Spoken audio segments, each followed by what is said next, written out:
Kaka. Kaka. Wewe kaka. Na usubiri hapa.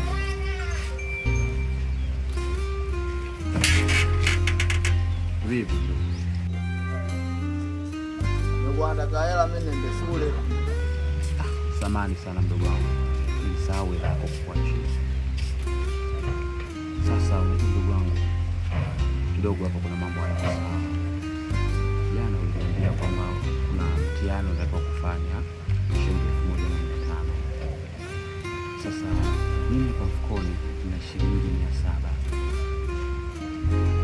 Hiyo 700 natakiwa nikupe 500 na mimi nibakie na shilingi 200.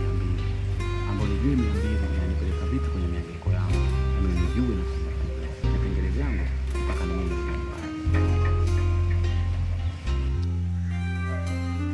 Kaka, sasa 500 hiyo nitoke hapa nikapande gari niende Chanika shule. 500 hiyo kuna hela ziada. 500 hiyo bado kula. 500 hiyo inurudishe nyumbani. Kweli kaka, hata wewe nikikupa hiyo 500 ungeweza kweli? Mdogo wangu unashindwa kujua thamani ya 500. Laiti kama ungejua thamani ya 500 basi ungeheshimu 500. Ungejua thamani ya 500, ungeheshimu 500.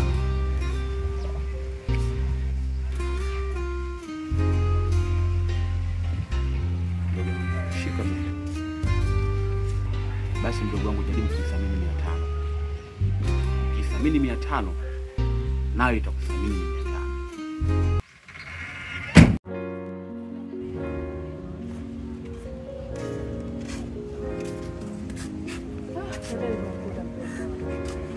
Hapa nimetoka hospitali nimechanganyikiwa. Mama anaumwa jamani. Mama wangu anaumwa. Yaani hapa ninapokuja Mkononi mwangu. Kivipi? Yaani nimeenda pale dawa nimepewa lakini nimeshindwa kukamilisha hela. Bado 500 kwa hiyo nimeshindwa kuwa dawa zote. 500. 500.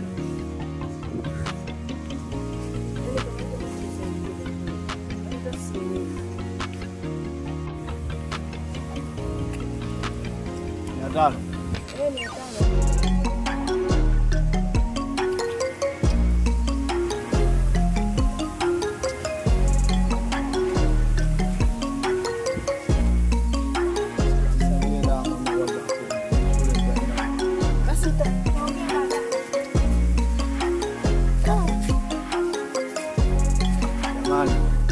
Nijifunze sana kuheshimu pesa.